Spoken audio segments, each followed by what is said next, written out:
Hello students, welcome to Panchajanya IAS. ನಾನು ನವೀನ್ ಕುಮಾರ್. ಇವತ್ತಿನ the Hindu ಪತ್ರಿಕೆ ವಿಶ್ಲೇಷಣೆಗೆ ನಿಮ್ಗೆಲ್ಲರಿಗೂ ಸ್ವಾಗತ. ಮೊದಲನೇದಾಗಿ ನಿನ್ನೆ ಹಾಗೂ ಇವತ್ತು ಎರಡೂ ವಿಷಯಗಳನ್ನು ನಾವು ಇಲ್ಲಿ ಚರ್ಚೆ ಮಾಡ್ಲಿಕ್ಕಿದ್ದೇವೆ. ಕೆಲವು ಮುಖ್ಯವಾದ ವಿಷಯಗಳನ್ನ ಇಲ್ಲಿ ಒಂದೆರಡು ವಾಕ್ಯಗಳನ್ನು ಕೊಟ್ಟಿರ್ತೇನೆ ಮೇಲೆ, ಅದನ್ನ ನೋಡ್ಕೊಂಡು ಅದಾದ್ಮೇಲೆ ಕೆಳಗಡೆ MCQ ಮೂಲಕ ಹಲವಾರು ವಿಷಯಗಳನ್ನ ತಿಳ್ಕೊಳ್ಳೋಣ. ಸ್ವಲ್ಪ ವಿಡಿಯೋ ಲಾಂಗ್ ಆಗಿರಬಹುದು, ಕೆಲವರು ಸ್ಪೀಡ್ ಅನ್ನ ಚೇಂಜ್ ಮಾಡ್ಕೋಬಹುದು, ಅಂತ ನಿಮ್ಗೆ ಬೇಕಾದ ಸ್ಪೀಡ್ ಅಲ್ಲಿ ಇಟ್ಕೋಬಹುದು. ಇನ್ನು ಕೆಲವರು ನಿಧಾನವಾಗಿ ಸಹ ಕೇಳಬಹುದು, ನಿಮಗೆ ಬಿಟ್ಟಿದ್ದು. ಒಂದೊಂದೇ ವಿಷಯಗಳನ್ನು ನೋಡ್ತಾ ಹೋಗೋಣ. ಮೊದಲನೇದು, India gained upper hand after initial air losses. CDS general Anil Chauhan confirmed initial Indian air losses during Operation Sindoor, but said India quickly rectified tactical errors, achieved pinpoint strikes deep inside Pakistan, established a decisive advantage, denying Pakistan's claim of downing 6 IF jets. ಅಂತಂದ್ರೆ CDS ಇದ್ದಾರೆ, chief of defence staff. ಅವರು ಏನ್ ಹೇಳ್ತಾ ಇದ್ದಾರೆ ಅಂತಂದ್ರೆ, Pakistan attack ಮಾಡಿತ್ತಲ್ವಾ, ಅವಾಗ ಭಾರತದ ವಾಯುಪಡೆಗೆ ಸ್ವಲ್ಪ ಆಘಾತ ಮತ್ತೆ ಕೆಲವೊಂದು ನಷ್ಟಗಳಾಗಿತ್ತು ಅಂತ ಅವರು ದೃಢಪಡಿಸ್ತಾ ಇದ್ದಾರೆ. ಆದ್ರೆ ತಕ್ಷಣ ತ್ವರಿತವಾಗಿ ದೋಷಗಳನ್ನ ಸರಿಪಡಿಸಿಕೊಂಡಿರೋದ್ರಿಂದ ನೆಕ್ಸ್ಟ್ ಅಲ್ಲೇ ತಕ್ಷಣನೇ ಪಾಕಿಸ್ತಾನದ ಮೇಲೆ ನಾವು ವಾಪಸ್ಸು ದಾಳಿಯನ್ನ ಮಾಡಿದ್ದೇವೆ. ಮತ್ತೆ ಪಾಕಿಸ್ತಾನ ಏನ್ ಹೇಳ್ತಾ ಇತ್ತು, 6 IAF ಜೆಟ್ಗಳನ್ನ ಹೊರಡು ಉರುಳಿಸಿದ್ದೇವೆ ಅಂತ ಹೇಳ್ತಾ ಇತ್ತು. ಹಾಗೆ ಯಾವುದು ಆಗಿಲ್ಲ. ಭಾರತದ ಯಾವುದೇ ಜೆಟ್ಗಳನ್ನ ಪಾಕಿಸ್ತಾನ ಹೊಡೆದು ಉರುಳಿಸಿಲ್ಲ ಅಂತ ಅವರು ಹೇಳಿದ್ದಾರೆ. ಎರಡನೇ ನೋಡೋಣ.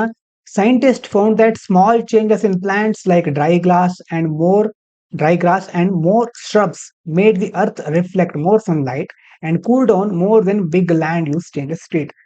ಅಂದ್ರೆ ಈಗ ಸಸ್ಯಗಳು ಬದಲಾವಣೆ ಆಗ್ತಾ ಇರುತ್ತೆ ಅಂತಂದ್ರೆ ಹೇಗೆ ಬೆಳೆಯುತ್ತೆ, ಅದೇ ರೀತಿ ಪೊದೆಗಳು, ಹೀಗೆ ಇಂಥ ಚಿಕ್ಕ ಚಿಕ್ಕ ಅಂಶಗಳು ಸಸ್ಯಗಳಲ್ಲಿ ಆಗ್ತಾ ಇರುವಂತ ಸಣ್ಣ ಬದಲಾವಣೆಗಳು ದೊಡ್ಡ ದೊಡ್ಡ ಭೂಮಿಯಲ್ಲಿ ಆ ಬದಲಾವಣೆ ಆಗ್ತಾ ಇರ್ತಲ್ವಾ, ಅದಕ್ಕಿಂತ ಜಾಸ್ತಿ ಭೂಮಿ ಮೇಲೆ ಎಫೆಕ್ಟ್ ಮಾಡುತ್ತೆ.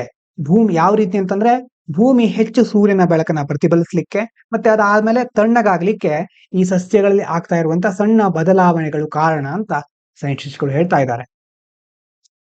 ಇನ್ನು ಮುಂದಿನದು, scientist made a thin stretchy e tattoo that sticks to the four head.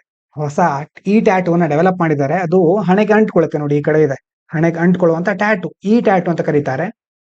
ಇದೇನ್ ಮಾಡುತ್ತೆ, reads brain and eye signals to check how tired your brain is. ನಮ್ಮ ಮೆದುಳು ಮತ್ತೆ ಕಣ್ಣಿಗಿರುವ ಒಂದು ಸಂಕೇತಗಳನ್ನ, ಬ್ರೈನ್ ಸಿಗ್ನಲ್ ಗಳನ್ನ ಅದು ಓದುತ್ತೆ ಅಥವಾ ಅದನ್ನ ಪರಿಶೀಲಿಸುತ್ತೆ.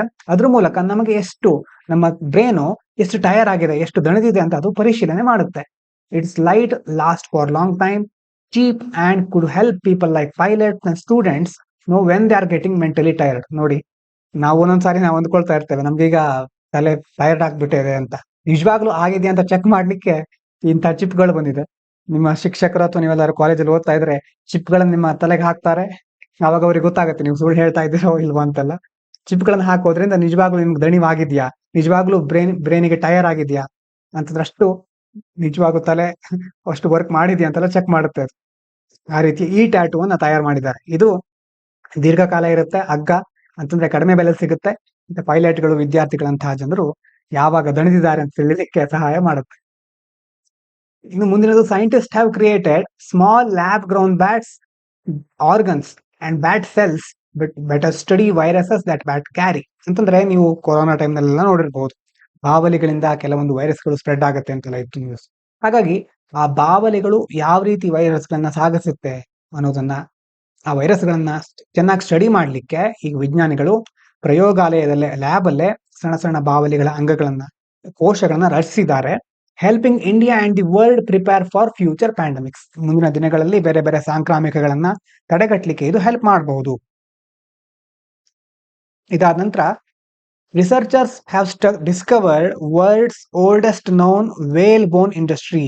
ತಿಮಿಂಗಿಲದ ಮೂಳೆಯಿಂದ ಕೆಲವು ವಸ್ತುಗಳನ್ನ ತಯಾರು ಮಾಡ್ತಾ ಇದ್ರು ಹಳೆ ಕಾಲದಲ್ಲಿ.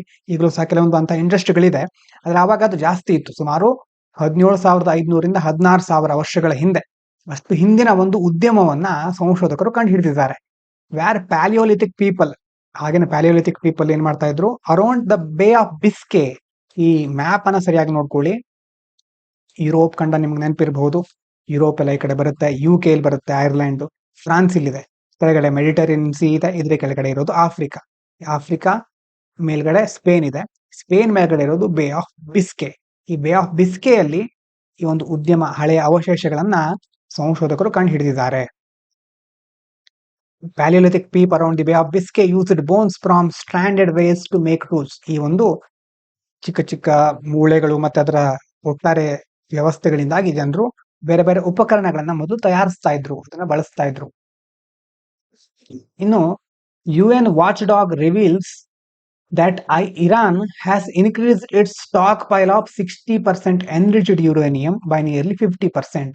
ಎನ್ರಿಚ್ ಮಾಡೋದು ನ್ಯೂಕ್ಲಿಯರ್ ವೆಪನ್ಗಳನ್ನ ಅಥವಾ ನ್ಯೂಕ್ಲಿಯರ್ ಮಟೀರಿಯಲ್ನ ಎನ್ರಿಚ್ ಮಾಡೋದ್ರಿಂದ ಒಂದು ಪವರ್ ರಿಸೋರ್ಸ್ಗೆ ಸಹ ಬಳಸಬಹುದು, ವಿದ್ಯುತ್ ಶಕ್ತಿಗೆ. ಇನ್ನು ಎನ್ರಿಚ್ ಮಾಡಿದ್ರೆ ಬಾಂಬ್ಗೆ ಸಹ ಬಳಸಬಹುದು, ಪರಮಾಣು ಶಸ್ತ್ರಾಸ್ತ್ರಗಳಿಗೆ. ಹಾಗಾಗಿ ಈಗ ಇರಾನ್ ಅದನ್ನ ಮಾಡ್ತಾ ಇದೆ. ಯುರೇನಿಯಂ ದಾಸ್ತಾನನ್ನ ಆ ರೀತಿ ಮಾಡಿ 60% ಪುಷ್ಟೀಕರಿಸಿದ ಯುರೇನಿಯಂ ಅನ್ನ ಜಾಸ್ತಿ ಮಾಡಿದೆ ಅಂತ UN ನ ಕಾವಲು ವರದಿ ಬಹಿರಂಗಪಡಿಸ್ತಾ ಇದೆ. Bringing it closer to weapon grade levels. 60% ಈ ರೀತಿ ಜಾಸ್ತಿ ಎನ್ರಿಚ್ ಆಗ್ತಾ ಇದ್ದ ಹಾಗೆ ಅದು ವೆಪನ್ ಲೆವೆಲ್ಗೆ ಹೋಗುತ್ತೆ, ಶಸ್ತ್ರಾಸ್ತ್ರ ದರ್ಜೆಗೆ ಬರುತ್ತೆ. Even as Iran reaffirms its opposition to nuclear weapons amid ongoing US negotiations. ಈ ಕಡೆ ಸ್ವಲ್ಪ ದಿನಗಳಿಂದ ನೋಡಿದ್ವಿ ಅಲ್ವಾ, ಅಮೆರಿಕದ ಜೊತೆ ಮಾತುಕತೆ ನಡೀತಾನೆ ಇದೆ, ಅವಾಗ ನಡೀತಾ ಇರುತ್ತೆ. ಇರಾನ್ ಪರಮಾಣು ಶಸ್ತ್ರಾಸ್ತ್ರಗಳಿಗೆ ಸಂಬಂಧಿಸಿದ ಹಾಗೆ ಅಮೆರಿಕ ಸಹ ಕೆಲವು ಸ್ಯಾಂಕ್ಷನ್ಗಳನ್ನು ಹಾಕ್ತಾ ಇರುತ್ತೆ. ಅದರ ಬಗ್ಗೆ ತನ್ನ ವಿರೋಧ ಇದೆ ಅಂತ ಇರಾನ್ ಹೇಳ್ತಾ ಇದ್ರು ಸಹ ಈ ರೀತಿ ಮಾಡ್ತಾನೆ ಇರುತ್ತೆ. ಅಂತಂದ್ರೆ ಶಸ್ತ್ರಾಸ್ತ್ರಗಳನ್ನ ಎನ್ರಿಚ್ಮೆಂಟ್ ಮಾಡೋದನ್ನ ಮುಂದುವರ್ಸ್ಕೊಂಡು ಹೋಗಿದೆ. ಇನ್ನು Indian navy and the European Union naval force, NAVFOR ಅಂತ ಕರೀತಾರೆ, are set to conduct joint naval air force. ಮುಖ್ಯವಾಗಿ ಒಕ್ಕೂಟ ನೌಕಾ ವ್ಯಾಯಾಮ. ನೇವಲ್ ಏರ್ಫೋರ್ಸ್ ಅಂತಂದ್ರೆ ನೌಕಾ ವ್ಯಾಯಾಮ. ಎರಡು ದೇಶಗಳು ಒಟ್ಟಾಗಿ ಸೇರಿ ಎಕ್ಸರ್ಸೈಸ್ ಅನ್ನು ನಡೆಸುತ್ತವೆ. Enhance interoperability and cooperation in tackling non traditional maritime threats. ಮುಖ್ಯವಾಗಿ ಯಾವುದಕ್ಕೆ? ಈಗ ಸಮುದ್ರದಲ್ಲಿ ಥ್ರೆಟ್ಸ್ ಲೈಕ್ ಪೈರಸಿ, ಸ್ಮಗ್ಲಿಂಗು, ಕಡಲಗಳ್ಳತನ ಅಂತ ಕರಿತೇವೆ, ಕಳ್ಳ ಸಾಗಣೆ ನಡೆಯೋದು, ಮತ್ತೆ ಬೇರೆ ಬೇರೆ ರೀತಿಯ ಸಮುದ್ರದ ಬೆದರಿಕೆಗಳನ್ನ, ಅಲ್ಲಿ ಏನೇನು ಅಪಾಯಗಳು ಎದುರಾಗುತ್ತಲ್ವ ಅದನ್ನ ಸರಿಯಾಗಿ ನಿಭಾಯಿಸೋದಕ್ಕೋಸ್ಕರ ಈ ಒಂದು ನೇವಲ್ ಆಪರೇಷನ್ಗಳನ್ನ ಇಟ್ಕೊಂಡು ಅದನ್ನ ಇನ್ ಮುಂದೆ ಹೆಚ್ಚಿನ ಸಹಕಾರದ ಮೂಲಕ ಪರೀಕ್ಷೆ ಮಾಡ್ತಾರೆ. ಅದಕ್ಕೋಸ್ಕರ ತಮ್ಮ ಬಲವನ್ನ ವರ್ಧಿಸ್ಕೊಳ್ತಾರೆ. ಇದಾದ್ಮೇಲೆ heavy rains devastate north east India, over 3.6 lakh affected. ನೋಡಿ, ಈಶಾನ್ಯ ಭಾರತದಾದ್ಯಂತ ದೊಡ್ಡ ಮಟ್ಟದಲ್ಲಿ ಮಳೆ ಆಗ್ತಾ ಇದೆ, ತೀವ್ರ ಮಳೆ ಆಗ್ತಾ ಇದೆ. ಎಷ್ಟು? ಸುಮಾರು 3.6 ಲಕ್ಷಕ್ಕೂ ಹೆಚ್ಚು ಜನರು ಇದರಿಂದ ಅಫೆಕ್ಟ್ ಆಗಿದ್ದಾರೆ. ಸಿವಿಯರ್ ರೇನ್ಸ್ ಕಾಸ್ಡ್ ಫ್ಲಡ್ಸ್, ಪ್ರವಾಹ ಬಂದಿದೆ, ಲ್ಯಾಂಡ್ ಸ್ಲೈಡ್, ಭೂಕುಸಿತ, damage across north east India, impacting over 3.6 lac people, damaging nearly 900 houses, 900 ಮನೆ ಹಾನಿ ಒಳಗಾಗಿದೆ. ಸ್ಟ್ಯಾಂಡಿಂಗ್ 1500 ಟೂರಿಸ್ಟ್ ಇನ್ ಸಿಕ್ಕಿಂ, ಅಲ್ಲಿ ಸಿಕ್ಕಿಂನಲ್ಲಿ 1500 ಪ್ರವಾಸಿಗರು ಸಿಕ್ಕಾಕೊಂಡಿದ್ದಾರೆ. And resulting in 34 deaths since May 28. May 28ರಿಂದ ಸುಮಾರು 34 ಜನರು ಸಾವನ್ನಪ್ಪಿದ್ದಾರೆ. With ongoing rescue and relief efforts under way. ರಕ್ಷಣಾ ಮತ್ತೆ ಪರಿಹಾರ ಕಾರ್ಯ ಮುಂದುವರಿತಾ ಇದೆ. ಇವಿಷ್ಟು ಮುಖ್ಯವಾದಂತ ವಿಷಯಗಳು. ಇನ್ನು ಮುಂದೆ MCQ ಮೂಲಕ ಮುಖ್ಯವಾಗಿ ನಾವು ಕಲಿತಾ ಹೋಗೋಣ.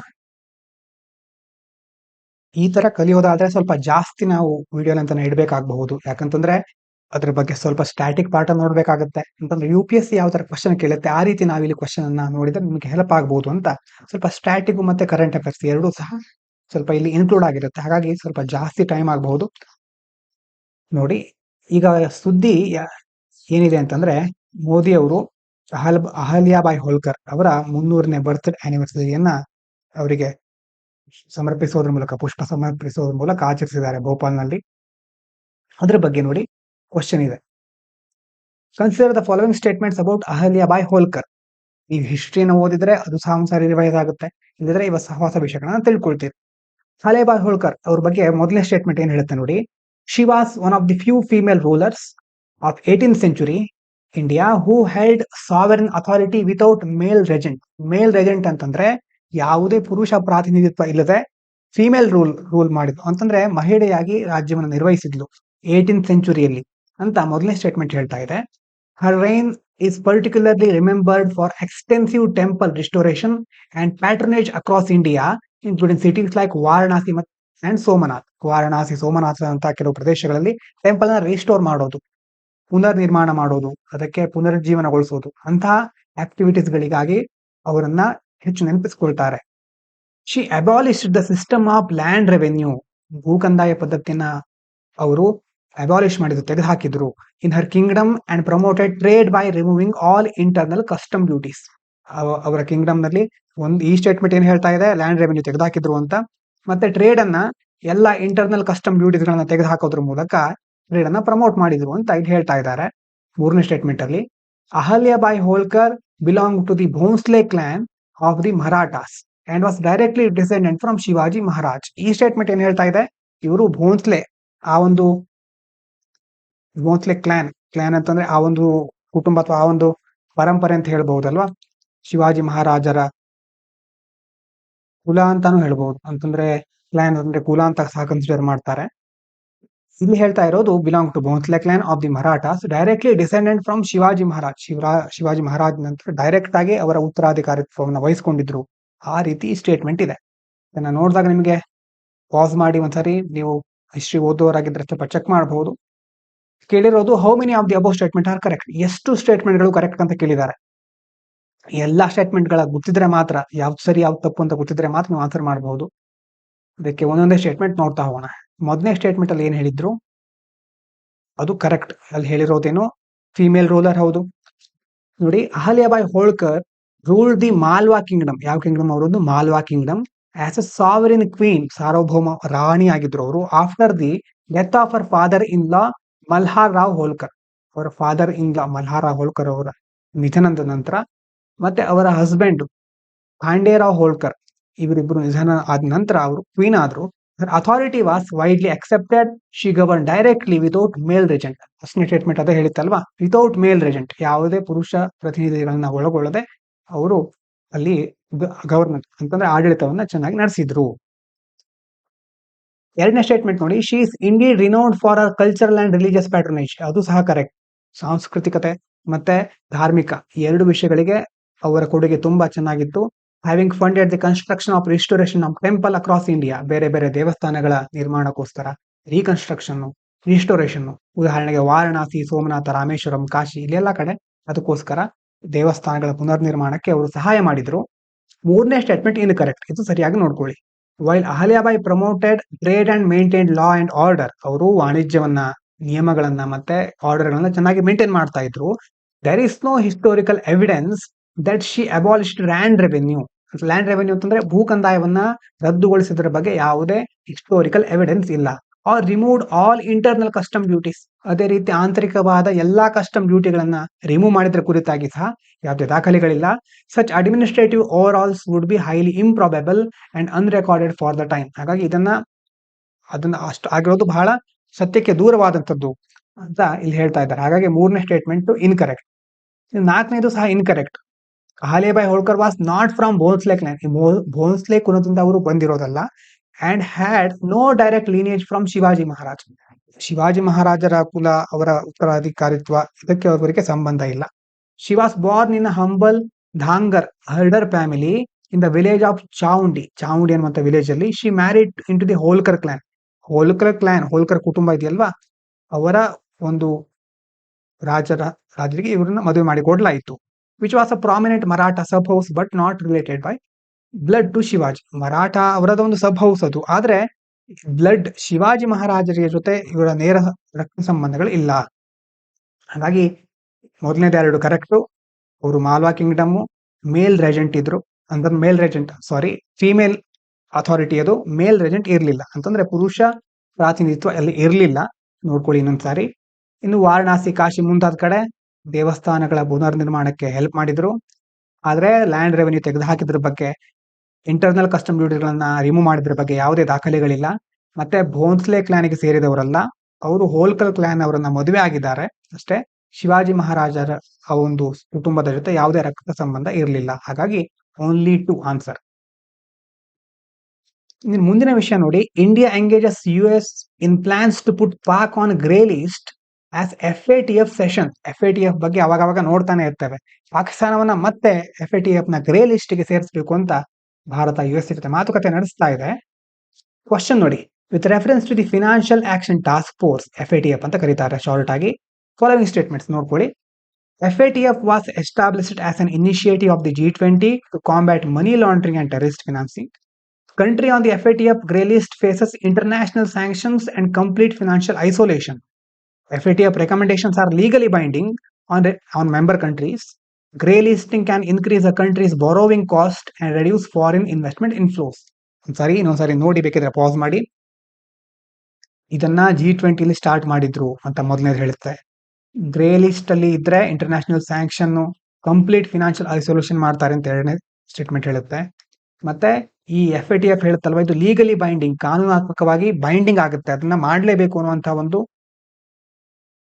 ಅಂತಂದ್ರೆ ಸ್ಟ್ರಿಕ್ಟ್ ಆದ ರೂಲ್ಸ್ ಇರುತ್ತೆ ಅಂತ ಅದರ ಮೆಂಬರ್ಸ್ ಕಂಟ್ರೀಸ್ಗೆ ಆ ರೆಕಮೆಂಡೇಶನ್ ಕೊಡುತ್ತೆ. ಇದು ಮೂರನೇ ಸ್ಟೇಟ್ಮೆಂಟ್ ಹೀಗೆ ಹೇಳ್ತಾ ಇದೆ. ನೀವು ಗ್ರೇ ಲಿಸ್ಟಿಂಗ್ ಅಲ್ಲಿ ಆ ಒಂದು ಕಂಟ್ರಿ ಇದ್ರೆ ಕಂಟ್ರಿ ಬಾರೋವಿಂಗ್ ಕಾಸ್ಟ್ ಇನ್ಕ್ರೀಸ್ ಆಗಬಹುದು, ಮತ್ತೆ ಫಾರಿನ್ ಇನ್ವೆಸ್ಟ್ಮೆಂಟ್ ಇನ್ಫ್ಲೋ, ಆ ದೇಶಕ್ಕೆ ಬೇರೆ ಕಡೆಯಿಂದ ಹಣ ಹರಿದು ಬರುತ್ತಲ್ವಾ, ಅದು ರೆಡ್ಯೂಸ್ ಆಗಬಹುದು ಅಂತ ಹೇಳ್ತಾ ಇದ್ದಾರೆ. ಎಷ್ಟು ಸ್ಟೇಟ್ಮೆಂಟ್ಗಳು ಕರೆಕ್ಟು? ಮೊದಲನೇ ಸ್ಟೇಟ್ಮೆಂಟ್ ನೋಡಿ, ಅದು ಇನ್ಕರೆಕ್ಟ್. ಇಲ್ಲಿ ಕೊಟ್ಟಿರೋದೇನು G20 ಅಂತ ಕೊಟ್ಟಿದ್ದಾರೆ, ಆದ್ರೆ FATF ವಾಸ್ ಎಸ್ಟಾಬ್ಲಿಷ್ಡ್ ಇನ್ 1989. ಇಲ್ಲಿ ಕೊಟ್ಟಿರೋ G20, ಆದ್ರೆ ಇರೋದು ಸ್ಟಾರ್ಟ್ ಆಗಿರೋದು ಇಲ್ಲಿ G7 ಸಮಿಟ್ ಇನ್ ಪ್ಯಾರಿಸ್ ನ G7 ಸಮಿಟ್ ನಲ್ಲಿ ಇದನ್ನ ಎಸ್ಟಾಬ್ಲಿಷ್ ಮಾಡಿದ್ರು, not by G20. Original goal was to combat money laundering, later expanded to include terrorist financing. Money laundering ಅದನ್ನ ಮುಖ್ಯವಾಗಿ ಮೊದಲನೇ ಗೋಲ್ ಇಟ್ಕೊಂಡಿದ್ರು. ಅದಾದ್ಮೇಲೆ ಟೆರರಿಸ್ಟ್ ಸಂಘಟನೆಗಳಿಗೆ ಫಿನಾನ್ಸ್ ಕೊಡ್ತಾವಲ್ವಾ, ಅದನ್ನ ಸಹ ಹತ್ತಿಕ್ಲಿಕ್ಕೆ ಇದರ ಗುರಿಯಾಗಿಸಿ ಇಟ್ಕೊಂಡಿದ್ರು. ಎರಡನೇ ಸ್ಟೇಟ್ಮೆಂಟ್ ಸಹ ಇನ್ಕರೆಕ್ಟ್. ಅಲ್ಲಿ ಏನ್ ಹೇಳ್ತಾ ಇದ್ರು, ಗ್ರೇ ಲಿಸ್ಟ್. ಇಲ್ಲಿ ನೋಡೋಣ ಕರೆಕ್ಟ್ ಆಗಿ. Formerly called jurisdiction under increased monitoring ಅಂತ ಮೊದಲು ಕರಿತಾ ಇದ್ರು. ನೋಡಿ, does not impose sanctions. Sanction ಗಳನ್ನ ಹಾಕೋದು, ನಿರ್ಬಂಧಗಳನ್ನ ಹೇರೋದನ್ನ ಮಾಡೋದಿಲ್ಲ.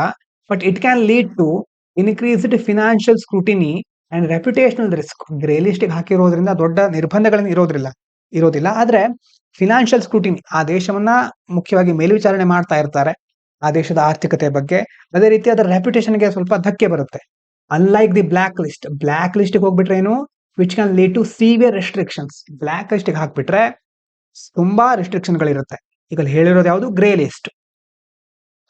ಮೂರನೇ ಸಹ incorrect. FATF recommendation are not legally binding. ಅಲ್ಲಿ ಲೀಗಲಿ ಬೈಂಡಿಂಗ್ ಅಂತ ಕೊಟ್ಟಿದ್ರು, ಹಾಗಾಗಿ ಅದು ಲೀಗಲಿ ಬೈಂಡಿಂಗ್ ಅಲ್ಲ. However non compliance can lead in direct penalties. ಈಗ ಅವರೊಂದು ರೂಲ್ಸ್ ಹೇಳಿರ್ತಾರೆ, ಲೀಗಲಿ ಬೈಂಡಿಂಗ್ ಅಂತಂದ್ರೆ ಮಾಡ್ಲೇಬೇಕು ಅಂತ ಮೆಂಬರ್ ಕಂಟ್ರೀಸ್ಗಳು. ನಾಟ್ ಲೀಗಲಿ ಬೈಂಡಿಂಗ್ ಅಂತಂದ್ರೆ ಮಾಡ್ಲೇಬೇಕಾದ ಅವಶ್ಯಕತೆ ಇಲ್ಲ, ಆದ್ರೆ ನಾನ್ ಕಾಂಪ್ಲೈನ್ಸ್ ಅದನ್ನ ಅವರು ಚೆನ್ನಾಗಿ ಅನುಸರಿಸದೆ ಇದ್ರೆ ಅವಾಗ ಏನಾಗುತ್ತೆ, ಇಂಡೈರೆಕ್ಟ್ ಆಗಿ ಕೆಲವೊಂದು ಪೆನಾಲ್ಟಿಗಳಿರ್ಬಹುದು. ಮಲ್ಟಿಲ್ಯಾಟ್ರಲ್ ಫಿನಾನ್ಷಿಯಲ್ ಇನ್ಸ್ಟಿಟ್ಯೂಷನ್ಸ್, ಬೇರೆ ಬೇರೆ ದೇಶಗಳ ಹಣಕಾಸಿನ ವ್ಯವಸ್ಥೆಗಳಿರುತ್ತಲ್ವಾ, ಆ ಒಂದು ಸಂಸ್ಥೆಗಳ ಮೂಲಕ ಪೆನಾಲ್ಟಿಗಳು ಬೀಳಬಹುದು. ಕ್ರೆಡಿಟ್ ರೇಟಿಂಗ್ ಏಜೆನ್ಸಿಗಳ ಸಹ ಇವರ ಮೇಲೆ ನಕಾರಾತ್ಮಕವಾದ ಫಲಿತಾಂಶವನ್ನು ಕೊಡಬಹುದು. ಅಂಡ್ ಇನ್ವೆಸ್ಟರ್ ಸೆಂಟಿಮೆಂಟ್ಸ್, ಹೂಡಿಕೆ ಮಾಡಿರೋ ಇರ್ತಾರೆ, ಅವರಿಗೆ ಆಗ ಸ್ವಲ್ಪ ಈ ದೇಶದಲ್ಲಿ ಕೆಲವೊಂದು ತೊಂದರೆಗಳಿದೆ ಅಂತ ಅವರು ಹೂಡಿಕೆಗಳನ್ನ ಹಿಂತೆಗೆದುಕೊಳ್ಬಹುದು. ಇನ್ನು ಕೊನೆಯ statement correct. Grey list can lead to higher borrowing cost. ಆ ದೇಶ ದುಡ್ಡು ಬಾರೋ ಮಾಡಬೇಕಾದ್ರೆ ಕಾಸ್ಟ್ ಜಾಸ್ತಿ ಆಗುತ್ತೆ. ರಿಡಕ್ಷನ್ ಇನ್ ಕ್ಯಾಪಿಟಲ್ ಇನ್ಫ್ಲೋ, ಬಂಡವಾಳ ಆ ದೇಶಕ್ಕೆ ಬರೋದು ಕಡಿಮೆ ಆಗುತ್ತೆ. ಅಂಡ್ ಇನ್ವೆಸ್ಟ್ಮೆಂಟ್ ಡಿಕ್ಲೈನ್, ಮೊದಲೇ ಹೂಡಿಕೆ ಮಾಡಿರೋರು ತಮ್ಮ ಹೂಡಿಕೆಯನ್ನು ಹಿಂತೆಗೆದುಕೊಳ್ಬಹುದು. Seen in countries like Pakistan, Sri Lanka when listed. ಯಾವಾಗ ಪಾಕಿಸ್ತಾನ, ಶ್ರೀಲಂಕಾ ಎಲ್ಲ ಆ ತರ ಲಿಸ್ಟ್ ಮಾಡಿದ್ರೋ ಅವಾಗ ಈ ಎಲ್ಲಾ ಘಟನೆಗಳು ಅಲ್ಲಿ ಸಂಭವಿಸಿತ್ತು. ಎಷ್ಟು ಹಾಗಾದ್ರೆ ಕರೆಕ್ಟ್? ಇದನ್ನ ಸ್ಟಾರ್ಟ್ ಮಾಡಿದ G7 ಅಲ್ಲಿ ಮೊದಲೇದು ಇನ್ಕರೆಕ್ಟ್, ಎರಡನೇದು ಸಹ ಇನ್ಕರೆಕ್ಟ್. ಯಾಕಂತಂದ್ರೆ ಬ್ಲಾಕ್ ಲಿಸ್ಟ್ ಹೋದ್ರೆ ಮಾತ್ರ ರೆಸ್ಟ್ರಿಕ್ಷನ್ಸ್ ತುಂಬಾ ಇರುತ್ತೆ. ಮೂರನೇದು ಇನ್ಕರೆಕ್ಟ್, ಯಾಕಂತಂದ್ರೆ ಲೀಗಲಿ ಬೈಂಡಿಂಗ್ ಅಲ್ಲ. ನಾಲ್ಕನೇದು ಕರೆಕ್ಟ್, ಹಾಗಾಗಿ ಓನ್ಲಿ ಒನ್ ಕರೆಕ್ಟ್ ಆನ್ಸರ್. ಇನ್ನೊಂದು ಸೈನ್ಸ್ ಆರ್ಟಿಕಲ್ ಇತ್ತು, ಅಲ್ಲಿ ಒಂದು ಟರ್ಮ್ ಬಂದಿತ್ತು, ಬೆನ್ಝೋಲೆಕೋಗ್ನೈನ್ ಅಂತ. ಬೆನ್ಝೋಲೆಕೋಗ್ನೈನ್ ಇದು ಯಾಕೆ ಅಂತ ನಾವು ಕರೆಕ್ಟ್ ಆಗಿ ನೆನಪಿಟ್ಕೊಳ್ಬೇಕು. Which of the following best explains why benzoylecgonine was used as a proxy for untreated sewage.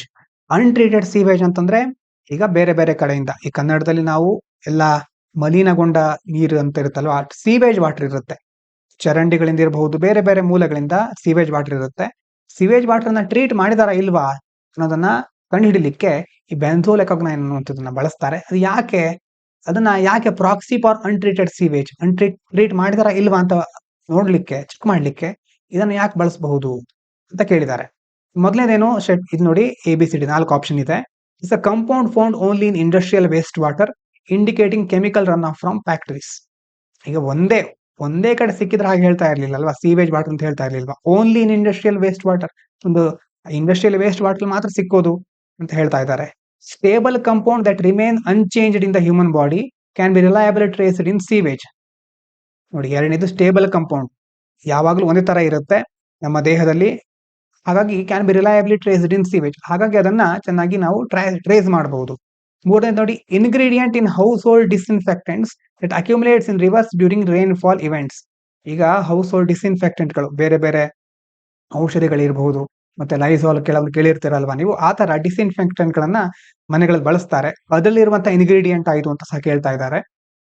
It is naturally occurring compound use to trace fresh water inflow into saline water bodies. ಇದು ಕೊಟ್ಟಿರೋದೇ untreated sewage water. ಈಗ ನೋಡಿ ಇಲ್ಲಿ ಕೇಳ್ತಿರೋದು naturally occurring ಅಂದ್ರೆ ನೈಸರ್ಗಿಕವಾಗಿರುತ್ತೆ. ಅದನ್ನ ಯಾವುದಕ್ಕೆ fresh water inflow saline water bodies. ಈಗ ಉಪ್ಪು ನೀರಿಗೆ ಫ್ರೆಶ್ ವಾಟರ್ ಬಂತು, ಸಿಹಿ ನೀರು ಬಂದು ಸೇರೋದನ್ನ ಟ್ರೇಸ್ ಮಾಡ್ಲಿಕ್ಕೆ ಇದನ್ನ ಬಳಸ್ತಾರೆ ಅಂತ ಹೇಳ್ತಾ ಇದ್ದಾರೆ. ಇದಕ್ಕೆ ಯಾವುದೇ ಸಂಬಂಧನೇ ಇಲ್ಲ. ಹಾಗಾಗಿ ಇದಕ್ಕೆ ಆನ್ಸರ್ ಯಾವುದು? ಬಿ ಕರೆಕ್ಟ್ ಆಗಿ ನೋಡ್ಕೊಳ್ಳಿ. Benzoylecgonine passes unchanged through human body. ಈಗ ಮನುಷ್ಯ ಒಂದು ವಸ್ತುಗಳನ್ನು ತೆಗೆದುಕೊಂಡಾಗ ನಮ್ಮ ದೇಹದಲ್ಲಿ ಪಾಸ್ ಆಗಿದೆ ಅಂತಂದ್ರೆ, ನಮ್ಮ ದೇಹದಲ್ಲಿ ಅದು ಸೇರ್ಕೊಂಡಿದೆ ಅಂತಂದ್ರೆ ಯಾವುದೇ ಬದಲಾವಣೆಗೆ ಒಳಗಾಗೋದಿಲ್ಲ. ಪರ್ಸಿಸ್ಟ್ ಇನ್ ಸೀ ವಾಟರ್, ಸಮುದ್ರದಲ್ಲೂ ಸಹ ಪರ್ಸಿಸ್ಟ್ ಆಗಿರುತ್ತೆ, ಅದೇ ಒಂದು ವ್ಯವಸ್ಥೆಯನ್ನ ಮೇಂಟೈನ್ ಮಾಡ್ಕೊಂಡು ಹೋಗುತ್ತೆ. And thus can be used as a reliable marker of untreated human sewage. ಹಾಗಾಗಿ ಇದು ಚೇಂಜ್ ಆಗೋದಿಲ್ಲ. ಚೇಂಜ್ ಆಗುತ್ತೆ ಅಂತ ಆದ್ರೆ ಪದೇ ಪದೇ ಬದಲಾಗ್ತಾ ಇತ್ತು. ಚೇಂಜ್ ಆಗದೇ ಇರೋದ್ರಿಂದ ನಮಗೆ ಹೆಚ್ಚು ನಿಖರವಾಗಿ ಗೊತ್ತಾಗುತ್ತೆ, ಇಲ್ಲಿ ಟ್ರೀಟ್ ಮಾಡಿಲ್ಲ, ಈ ಸೀವೇಜ್ ಅನ್ನ ಟ್ರೀಟ್ ಮಾಡೋದು ಅಂತಂದ್ರೆ ಅದನ್ನ ಬೇರೆ ಬೇರೆ ಪ್ರಕ್ರಿಯೆಗೆ ಒಳಪಡಿಸೋದು, ಸೀವೇಜ್ ಟ್ರೀಟ್ಮೆಂಟ್ ಅಂತ ಕೆಲವೊಂದು ಕಡೆ ನೀವು ಕೇಳಿರಬಹುದು. ಹಾಗಾಗಿ ಇದೇನು ಕರೆಕ್ಟ್ ಆಗಿ ನೋಡ್ಕೊಳ್ಳಿ. ಇದು ನಮ್ಮ ದೇಹದಲ್ಲಿ ಯಾವುದೇ ಬದಲಾವಣೆಗೆ ಒಳಗಾಗೋದಿಲ್ಲ, ಮೊದಲಿದ್ದ ಹಾಗೆ ಇರೋದ್ರಿಂದ ಹಾಗೆ ಇದೆ ಅಂತಂದ್ರೆ ಆ ಸೀವೇಜ್ ಟ್ರೀಟ್ ಆಗಿಲ್ಲ, ಆ ಸೀವೇಜ್ ಅನ್ನ ಕ್ಲೀನ್ ಮಾಡಿಲ್ಲ ಅಂತಾದ್ರೂ ನೆನ್ಪಿಟ್ಕೊಳ್ಳಿ. ಟ್ರೀಟ್ಮೆಂಟ್ ಆಗಿದ್ರೆ ಆವಾಗ ಇದನ್ನ ಅಲ್ಲಿಂದ ತೆಗೆದಿರ್ತಾರೆ ಅಥವಾ ಅದನ್ನ ಬೇರೆ ರೂಪದಲ್ಲಿ ಪರಿವರ್ತಿಸಿರ್ತಾರೆ. ನಮ್ಮ ದೇಹದಿಂದ ಅದು ಹೋಗಿದೆ ಅಂತಂದ್ರೆ ಒಂದೇ ರೂಪದಲ್ಲಿ ಇರುತ್ತೆ. ಹಾಗಾಗಿ ಅದು ಯಾವುದಕ್ಕೆ ಪ್ರಾಕ್ಸಿ ಫಾರ್ ಅನ್ಟ್ರೀಟೆಡ್ ಸೀವೇಜ್ ಅಂತ ಕರೀತಾರೆ. ಇನ್ನು ನೋಡಿ ಮುಂದಿನದು, following statement regarding recent RBI draft directions on loans against gold collateral. ಈ ವಿಷಯ ಒಂದು ನ್ಯೂಸ್ ಇತ್ತು. Why is the RBI changed gold loan rules? Gold loan ಗಳಿಗೆ ಸಂಬಂಧಪಟ್ಟ ರೂಲ್ಗಳನ್ನ RBI ಚೇಂಜ್ ಮಾಡ್ತಾ ಇದೆ. ನೋಡಿ, LTV ಇದರ ಬಗ್ಗೆ ಹೇಳ್ತಾನೆ. Loan to value ratio for gold loans is capped at 75%. ಈ LTV ರೇಷಿಯೋವನ್ನ 75% ಕ್ಯಾಪ್ ಮಾಡಿದ್ದಾರೆ, ಅಷ್ಟು ನಿಗದಿಪಡಿಸಿದ್ದಾರೆ. Including accrued interest for consumption based bullet loans. ಎರಡನೇ ಸ್ಟೇಟ್ಮೆಂಟ್ ನೋಡಿ, borrowers can simultaneously take concurrent loans against gold for both consumption and income generating purposes. Lenders must value collateral gold based on 22 karat purity and ensure uniform procedures for purity and weight assessment. Compensation of 5,000 per day is payable by the lender to the borrower. The gold collateral is not returned within 7 working days after loan repayment. Statement ಅನ್ನ ಇನ್ನೊಂದ್ಸರಿ pass ಮಾಡ್ಕೊಂಡು ಓದಿ ಬೇಕಿದ್ರೆ ನಾನು explain ಮಾಡ್ತೇನೆ. Next ಕೆಳಗಡೆ ಇಲ್ಲಿ ಎಷ್ಟು ಸ್ಟೇಟ್ಮೆಂಟ್ಗಳು ಕರೆಕ್ಟ್ ಅಂತ ಕೇಳಿದ್ದಾರೆ. ಆನ್ಸರ್ ನೋಡಿದಾಗ ನಿಮ್ಗೆ ಗೊತ್ತಾಗ್ತಾ ಹೋಗುತ್ತೆ. First, loan to value ratio ಅಂತಂದ್ರೆ ಏನು? LTV is a simple ratio, ಒಂದು ರೇಷಿಯೋ, ಇದು ಅನುಪಾತ that lenders use to determine how much money they can lend you against an asset you offer as a collateral. ನೀವು ಯಾವುದನ್ನ ಅಡ ಇಡ್ತೀರಾ, ಚಿನ್ನ ಅಡ ಇಡಬಹುದು ಅಥವಾ ಯಾವುದೇ ವಿಷಯವನ್ನ, ಯಾವ ವಸ್ತುಗಳನ್ನ ಅಡ ಇಡಬಹುದು ಕೊಲ್ಯಾಟ್ರಲ್ ಅಂತ. ಆವಾಗ ಅದಕ್ಕೆ ಎಷ್ಟು ಪರ್ಸೆಂಟ್ ಅನ್ನ ಅವರು ನಿಮಗೆ ಸಾಲವನ್ನು ಕೊಡಬಹುದು, such as gold or property. ಆ ಒಂದು ಸಾಲ ಕೊಡೋರು ಇರ್ತಾರಲ್ವಾ, ಅವರು ಈ ಒಂದು LTV ರೇಷಿಯೋವನ್ನ ಯೂಸ್ ಮಾಡ್ತಾರೆ. Use to determine how much money they can lend, ಎಷ್ಟು ಸಾಲ ನಿಮ್ಗೆ ಕೊಡಬಹುದು ಅನ್ನೋದನ್ನ ಯೂಸ್ ಮಾಡ್ತಾರೆ. ಇಲ್ಲಿ ಗೋಲ್ಡ್ಗೆ ಹೇಳ್ತಾ ಇರೋದು, it's calculated by dividing the loan amount by the value of the collateral.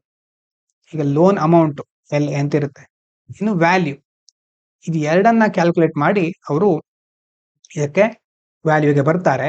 Expressed as A percentage, ಒಂದು ಪರ್ಸೆಂಟೇಜ್ ಮೂಲಕ ಹೇಳ್ತಾರೆ. ಈಗ ನೋಡಿ, 75% LTV on gold worth of 1 lakh means ನೋಡಿ, ಈಗ 1 ಲಕ್ಷದ ಒಂದು ಗೋಲ್ಡ್ ವ್ಯಾಲ್ಯೂ ಇದೆ, ಅದ್ರ ಮೇಲೆ 75% LTV ಇದೆ ಅಂತಂದ್ರೆ ಅರ್ಥ ಏನು ಅಂತಂದ್ರೆ, ಯು ಕ್ಯಾನ್ ಬಾರೋ ಅಪ್ ಟು 75,000. 75% LTV ಅಂತಂದ್ರೆ ಈ ಒಟ್ಟು 100 ಅಂತಂದ್ರೆ ಅದರಲ್ಲಿ 75% ಮಾತ್ರ ನಿಮ್ಗೆ ಲೋನ್ ಕೊಡೋದು. 1 ಲಕ್ಷದ ಗೋಲ್ಡ್ ಅನ್ನು ನೀವು ಅಲ್ಲಿ ಅಡ ಇಡ್ತಿದ್ರಿ ಅಂತಂದ್ರೆ 75,000 ಮಾತ್ರ ನಿಮ್ಗೆ ಲೋನ್ ಕೊಡೋದು, ಕಂಪ್ಲೀಟ್ ಆಗಿ ಲೋನ್ ಕೊಡೋದಿಲ್ಲ ನಿಮ್ಗೆ. LTV is crucial for both borrowers as it indicates the maximum loan amount. ಹೆಚ್ಚು ನಿಮ್ಗೆ ಎಷ್ಟು ಲೋನ್ ಸಿಗಬಹುದು ಅನ್ನೋದನ್ನ LTV ಸೂಚಿಸುತ್ತೆ ನಿಮ್ಗೆ. ಅದೇ ರೀತಿ ಲೆಂಡರ್ಗಳಿಗೆ, as it reflects the risk, a lower LTV signifies less risk for the lenders. ಈಗ ನಿಮ್ಗೆ ಹಣ ಕೊಡೋರು ಇರ್ತಾರೆ, ಸಾಲ ಕೊಡೋರು ನಮ್ಗೆ, ಆವಾಗ ಕಡಿಮೆ LTV ಇದ್ರೆ ಅವರಿಗೆ ಹೆಚ್ಚು ಒಳ್ಳೇದಲ್ವಾ? ಯಾಕಂತಂದ್ರೆ ಈ ಗೋಲ್ಡ್ ವ್ಯಾಲ್ಯೂ ಚೇಂಜ್ ಆಗ್ತಾ ಇರುತ್ತೆ. ಕಡಿಮೆ LTV ಅಂತಂದ್ರೆ, ಈಗ ನೋಡಿ 75% LTV ಅಂತಂದ್ರೆ 100 ರೂಪಾಯಿ ಗೋಲ್ಡ್ಗೆ ಅವರು 75% ಮಾತ್ರ ನಿಮ್ಗೆ ಸಾಲ ಕೊಟ್ರೆ ಸಾಕು, 75 ರೂಪೀಸ್ ಅನ್ನ. ಅದೇ ಕಡಿಮೆ LTV ಅಂತಂದ್ರೆ 50% ಅಂತ ಇಟ್ಕೊಂಡ್ರೆ 100ಕ್ಕೆ 50 ರೂಪಾಯಿ ಮಾತ್ರ ಸಾಲ ಕೊಡ್ತಾರೆ. ಈಗ ಕಡಿಮೆ ಕೊಟ್ಟ ಹಾಗೆ ಅವರಿಗೆ ಹೆಚ್ಚು ಒಳ್ಳೆಯದು. ಯಾಕಂತಂದ್ರೆ ವ್ಯಾಲ್ಯೂ ಚೇಂಜ್ ಆಗ್ತಾ ಇರಬಹುದು. As they have larger buffer, the collateral value drops R the borrower defaults. ಒಂದು, ಈ ಕೊಲಾಟ್ರಲ್ ವ್ಯಾಲ್ಯೂ, ನೀವು ಕೊಟ್ಟಿರುವಂತ ಗೋಲ್ಡ್ ನ ವ್ಯಾಲ್ಯೂ ಚೇಂಜ್ ಆಗ್ತಾ ಹೋಗಬಹುದು ಮುಂದೆ, ಅಥವಾ ಈಗ ಯಾವುದೋ ಸಾಲ ಪಡ್ಕೊಂಡಿರ್ತಾರೆ ಕೆಲವರು, ವಾಪಸ್ ತೀರ್ಸೋದೇ ಇಲ್ಲ. ಹಾಗಾಗಿ ಕಡಿಮೆ ಸಾಲ ಕೊಟ್ಟಷ್ಟು ಒಳ್ಳೆಯದು ಅವಾಗ. ಇನ್ನು ಇಲ್ಲಿ ಕೊಟ್ಟಿರೋ ಸ್ಟೇಟ್ಮೆಂಟ್ ನೋಡ್ತಾ ಹೋಗೋಣ. ಮೊದಲನೇದು ಕರೆಕ್ಟ್. ಇಲ್ಲಿ draft directions keep the maximum LTV ratio at 75%. ಈಗಿರುವ ಹೊಸ ಡ್ರಾಫ್ಟ್ ಪ್ರಕಾರ LTV ರೇಷಿಯೋ ಗೋಲ್ಡ್ಗೆ 75ರಷ್ಟು ಇಟ್ಟಿದ್ದಾರೆ. Accrued interest must be included for consumption based bullet loans, effectively lowering the disbursed loan amount. ಮುಖ್ಯವಾಗಿ ಟೋಟಲ್ ಆಗಿ ಎಷ್ಟು ಲೋನ್ ಕೊಡ್ತಾರಲ್ವಾ ಅದ್ರ ಮೇಲೆ ಇದು ಎಫೆಕ್ಟ್ ಆಗುತ್ತೆ. ಅಂದ್ರೆ ಟೋಟಲ್ ಆಗಿ ಮೊದಲೇ ಹೇಳಿದಾಗೆ 100 ರೂಪಾಯಿ ಇದ್ರೆ ಅದು ಸ್ವಲ್ಪ ಕಡಿಮೆ ಆಗ್ಬಿಡುತ್ತೆ, 75ಕ್ಕೆ ಬಂದು ನಿಂತಿರುತ್ತೆ. Second one is incorrect. Concurrent loans for both consumption and income generating purposes are prohibited. ನೋಡಿ, ಕನ್ಕರೆಂಟ್ ಲೋನ್ಸ್ ಮತ್ತೆ ಕನ್ಸಂಪ್ಷನ್ ಮತ್ತೆ ಇನ್ಕಮ್ ಜನರೇಟಿಂಗ್ ಪರ್ಪಸಸ್. ಒಂದು ಕನ್ಸಂಪ್ಷನ್ ಮಾಡೋದು ಬಳಕೆಗೋಸ್ಕರ, ಇನ್ನೊಂದು ಆದಾಯಕ್ಕೋಸ್ಕರ, ಎರಡೂ ಪರ್ಪಸ್ ಗಳಿಗೆ ಲೋನ್ ತೆಗೆದುಕೊಳ್ಳೋದನ್ನ ಪ್ರೊಹಿಬಿಟ್ ಮಾಡಿದ್ದಾರೆ under the new draft direction. Statement 3 ನೋಡಿ, lenders must adopt uniform procedures to assess purity and weight of the gold. Lenders ಅಂತಂದ್ರೆ ಸಾಲ ಕೊಡೋರು ಕೆಲವು ಪ್ರೊಸೀಜರ್ ಗಳನ್ನ ಅವರು ಫಾಲೋ ಮಾಡಬೇಕಾಗುತ್ತೆ. ಪ್ಯೂರಿಟಿ ಮತ್ತೆ ವೇಟ್ ಆಫ್ ದಿ ಗೋಲ್ಡ್ ಯಾವ ತರ ಇರುತ್ತೆ, and value the collateral based on 22 carat gold prices. ಒಟ್ಟಾರೆ ಅದರ ವ್ಯಾಲ್ಯೂನ ಫೈಂಡ್ ಮಾಡ್ಲಿಕ್ಕೆ ಅವರು ಕೆಲವೊಂದು ಪ್ರೊಸೀಜರ್ ಗಳನ್ನ ಫೈಂಡ್ ಔಟ್ ಮಾಡಲೇಬೇಕಾಗುತ್ತೆ. ಫೈಂಡ್ ಔಟ್ ಅಂತಂದ್ರೆ ಆ ಸರ್ಕಾರ ಕೊಟ್ಟಿರುವಂತಹ ಪ್ರೊಸೀಜರ್ ಗಳನ್ನ ಅಡಾಪ್ಟ್ ಮಾಡ್ಕೋಬೇಕಾಗುತ್ತೆ. ಮೂರನೇದು ಕರೆಕ್ಟ್. ನಾಲ್ಕನೇದು ನೋಡಿ, if the lender delays returning gold collateral beyond 7 working days after loan repayment, they must pay 5,000 per day in compensation. ಅಂದ್ರೆ lenders delay returning gold collateral, ಈಗ ತೆಗೆದುಕೊಂಡಿರ್ತಾರೆ ಗೋಲ್ಡ್, ಅವ್ರ ಹತ್ರ ಇರುತ್ತೆ, ನೀವು ಲೋನ್ ಅನ್ನ ವಾಪಸ್ ಕೊಡ್ತೀರಾ, ಅವಾಗ ಅವ್ರು ಗೋಲ್ಡ್ ವಾಪಸ್ ನಿಮ್ಗೆ ಕೊಡ್ಬೇಕಲ್ವಾ. ಅವಾಗ ಅವ್ರೇನಾದ್ರು ಬಿಯಾಂಡ್ 7 ವರ್ಕಿಂಗ್ ಡೇಸ್, ಕಾರ್ಯ ನಿರ್ವಹಿಸುವ ದಿನಗಳು ಅಂತಂದ್ರೆ ರಜೆಗಳನ್ನ ಇಲ್ಲಿ ಕನ್ಸಿಡರ್ ಮಾಡೋದಿಲ್ಲ, 7 ವರ್ಕಿಂಗ್ ಡೇಸ್ ನಂತರ ಸಹ ಕೊಡದೇ ಇದ್ರೆ they must pay 5,000 per day. ಪ್ರತಿ ದಿವಸಕ್ಕೂ 5,000 ಹಾಗೆ ಅವರು ಕಾಂಪನ್ಸೇಷನ್ ಅಂತ ಕೊಡಬೇಕು. ಇನ್ನು 4 ಆಯ್ತಲ್ವಾ, 1 2 3 4 ಓನ್ಲಿ 3 ಸ್ಟೇಟ್ಮೆಂಟ್ ಇಲ್ಲಿ ಕರೆಕ್ಟ್. ಇದರ ಬಗ್ಗೆ ಹೆಚ್ಚಿನ ಮಾಹಿತಿನ ನೀವು ಫೌಂಡೇಶನ್ ಕ್ಲಾಸ್ ನಲ್ಲಿ ಅಥವಾ ಸ್ಟ್ಯಾಟಿಕ್ ನಲ್ಲಿ ಕಲಿತೀರಿ. LTV ಅಂತಂದ್ರೆ ಏನು, ಅದು ಸ್ವಲ್ಪ ಸಿಂಪಲ್ ಆಗಿ ಇಲ್ಲಿ ಹೇಳಿದ್ದೇನೆ, ಅರ್ಥ ಆಗಿರಬಹುದು ಅಂತ ಅಂದ್ಕೊಂಡಿದ್ದೇನೆ. ಏನಾದರೂ ಇದ್ರೆ ಕಮೆಂಟ್ ನಲ್ಲಿ ಹೇಳಿರಿ. With reference to India's economic growth 24-25, consider the following statement. ನೋಡಿ, ಗ್ರೋವಿಂಗ್ ಪೇನ್ಸ್, ಎಕನಾಮಿಕ್ ಡೆವಲಪ್ಮೆಂಟ್ ಬಗ್ಗೆ, ಗ್ರೋತ್ ಬಗ್ಗೆ ಕ್ವಶನ್ ಇದೆ, ಬಹಳ important. GDP growth rate 7.4% in Q4 was primarily driven by robust growth in the manufacturing sector and private final consumption expenditure. ಇದರ ಬಗ್ಗೆ ನಿನ್ನೆ ಅಥವಾ ಮೊನ್ನೆ ನೋಡಿದ್ವಲ್ವಾ ನಾವು, ಲಾಸ್ಟ್ ಕ್ವಾರ್ಟರ್ ನಲ್ಲಿ GDP ಗ್ರೋ ಆಗಿದೆ 7.4 ನಷ್ಟು. ಇದು ಮುಖ್ಯವಾಗಿ ಇಲ್ಲಿ ಹೇಳ್ತಾ ಇರೋದೇನು, ಮ್ಯಾನುಫ್ಯಾಕ್ಚರಿಂಗು ಮತ್ತೆ ಪ್ರೈವೇಟ್ ಫೈನಲ್ ಕನ್ಸಂಪ್ಷನ್ ಇಂದಾಗಿ ಜಾಸ್ತಿ ಆಗ್ತಾ ಇದೆ ಗ್ರೋತ್ ಅಂತ ಇಲ್ಲಿ ಹೇಳ್ತಾ ಇದ್ದಾರೆ. ಎರಡನೇ statement, significant part of the Q4 GDP growth was due to sharp increase in net tax collection which inflated the growth figure. ಇಲ್ಲಿ ಹೇಳ್ತಾ ಇರೋದೇನು, ಸಿಗ್ನಿಫಿಕೆಂಟ್ ಪಾರ್ಟ್, ಹೆಚ್ಚಿನ ಬಹುಪಾಲು ಗ್ರೋತ್ ಆಗಿರೋದಕ್ಕೆ ಕಾರಣ ಟ್ಯಾಕ್ಸ್ ಕಲೆಕ್ಷನ್ ಅಲ್ಲಿ ಜಾಸ್ತಿ ಆಗಿದೆ, increase in tax collection which inflated the growth rate. Inflate ಅಂತಂದ್ರೆ ಜಾಸ್ತಿ ಮಾಡಿದೆ ಗ್ರೋತ್ ರೇಟ್ ಅನ್ನು. Capital formation saw healthy rise of around 9.4% due to acceleration in government capital investment. ಸರ್ಕಾರ ಬಂಡವಾಳಕ್ಕೆ ಸಂಬಂಧಪಟ್ಟ ಹಾಗೆ ಇನ್ವೆಸ್ಟ್ ಮಾಡ್ತಾ ಇರೋದ್ರಿಂದ ಕ್ಯಾಪಿಟಲ್ ಫಾರ್ಮೇಶನ್ ನಲ್ಲಿ ಜಾಸ್ತಿ ರೈಸ್ ಆಗಿದೆ, 9.4% ಅಷ್ಟು ಅಂತ ಇಲ್ಲಿ ಹೇಳ್ತಾ ಇದ್ದಾರೆ. The growth rate of 6.5% for 24-25 is the slowest since the pandemic. Corona ಆದ ನಂತರ ಇದೇ ಸ್ಲೋ ಆಗ್ತಾ ಇರೋದು, but remains the fastest among major global economies. Corona ಆದ ನಂತರ ಸ್ವಲ್ಪ ಕಡಿಮೆ ಇರಬಹುದು, ಸ್ಲೋ ಆಗಿರಬಹುದು, ಆದ್ರೆ ಮುಂದುವರಿದ ಕೆಲವು ದೇಶಗಳಿಗೆ ಹೋಲಿಸಿದ್ರೆ ನಮ್ದು ಫಾಸ್ಟ್ ಆಗೇ ಇದೆ ಅಂತ ಈ ಸ್ಟೇಟ್ಮೆಂಟ್ ಹೇಳುತ್ತೆ. ನಿಮ್ಗೆ ನೆನಪಿದ್ರೆ ನಿನ್ನೆ ಮೊನ್ನೆದು ಇದು ಗೊತ್ತಾಗಿರುತ್ತೆ. ಇದರಲ್ಲಿ ಎಷ್ಟು statement correct? Statement 1 incorrect. While GDP growth was 7.4%, ಇದೌದು correct. The manufacturing sector grew only 4.8%. ಉತ್ಪಾದನಾ ವಿಭಾಗ ಇದೆಯಲ್ವಾ, ಅದು 4.8% ಅಷ್ಟು ಮಾತ್ರ ಬೆಳೆದಿರೋದು, ಮೊದಲು 11.3% ಎಷ್ಟಿತ್ತು. Private final consumption grew at just 6%. ಇನ್ನು ಪ್ರೈವೇಟ್ ಫೈನಲ್ ಕನ್ಸಂಪ್ಷನ್ ಮತ್ತೆ ಎಕ್ಸ್ಪೆಂಡಿಚರ್ ಆಗಿರೋದು ಜಸ್ಟ್ 6% ಮಾತ್ರ. It is slowest in 5 quarters. The main drivers were construction and agriculture. ನಿಜವಾಗ್ಲೂ ಗ್ರೋ ಆಗ್ಲಿಕ್ಕೆ ಕಾರಣ ಏನು? ಕನ್ಸ್ಟ್ರಕ್ಷನ್ ಮತ್ತೆ ಕೃಷಿ, not manufacturing or private consumption. Manufacturing private ಅಲ್ಲ, ಕಾರಣ ಅಲ್ಲ. ಇದು ಇನ್ಕರೆಕ್ಟ್. ಹಾಗಾಗಿ ಎರಡನೇದು ನೋಡಿ, 7.4% Q4 GDP growth was boosted significantly by 12.7% increase in net tax collection. ಅಲ್ವಾ? ಟ್ಯಾಕ್ಸ್ ಕಲೆಕ್ಷನ್ ಜಾಸ್ತಿ ಆಗಿದೆ, ಹಾಗಾಗಿ ಮುಖ್ಯವಾಗಿ ಅದರಿಂದಾನೇ GDP ಗ್ರೋ ಆಗಿದೆ. Inflating the figure. Excluding this economy activity grow would be around 6.8%. ಅಂತಂದ್ರೆ ಟ್ಯಾಕ್ಸ್ ಕಲೆಕ್ಷನ್ ಆಗದೆ ಇದ್ರೆ, ಇಷ್ಟು ಜಾಸ್ತಿ ಆಗದೆ ಇದ್ರೆ ಎಕಾನಮಿ ಆಕ್ಟಿವಿಟಿ 6.8% ಗೆ ಬಂದು ನಿಲ್ತಾ ಇತ್ತು. ಸ್ಟೇಟ್ಮೆಂಟ್ 3 ಸಹ correct. Capital formation rose by 9.4%. ಸರ್ಕಾರ ಬಂಡವಾಳದ್ದು ಸಂಬಂಧಪಟ್ಟ ಹಾಗೆ 9.4% ಜಾಸ್ತಿ ಆಗಿದೆ. Driven by an acceleration in government capital investment. ಸರ್ಕಾರ ಹೆಚ್ಚು ಕ್ಯಾಪಿಟಲ್ ಇನ್ವೆಸ್ಟ್ಮೆಂಟ್ ಅನ್ನ ಮಾಡಿದೆ. ಇದಾದ್ಮೇಲೆ ನಾಲ್ಕನೇ statement, annual growth rate of 6.5% for 24-25 is the slowest. Correct ಇದು. But fastest among major economies. ಕೆಲವು ದೇಶಗಳಿಗೆ ಹೋಲಿಸಿದ್ರೆ ನಾವು ಮುಂದಿದ್ದೇವೆ, ಹೆಚ್ಚಿನ ವೇಗದಲ್ಲಿ ಸಾಗ್ತಾ ಇದ್ದೇವೆ. ಇದು ಕರೆಕ್ಟ್. ಹಾಗಾಗಿ ಒಂದೇದು ರಾಂಗು. 7.4% ಆಗಿರೋದು ಮುಖ್ಯವಾಗಿ ಕಾರಣ ಕನ್ಸ್ಟ್ರಕ್ಷನ್, ಅಗ್ರಿಕಲ್ಚರು ಮತ್ತೆ ಟ್ಯಾಕ್ಸ್, ಇದೆಲ್ಲ ಕಾರಣ ಆಗಿರುತ್ತೆ.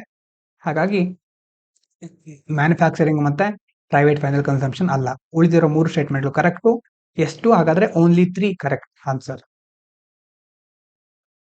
GST ಕಲೆಕ್ಷನ್ ಬಗ್ಗೆ ಆರ್ಟಿಕಲ್ ಇತ್ತು. GST collection remain about 2 trillion in May. ಇದರ ಬಗ್ಗೆ ಒಂದು ಕ್ವಶನ್ ನೋಡೋಣ. Consider the following components of GST collection in India.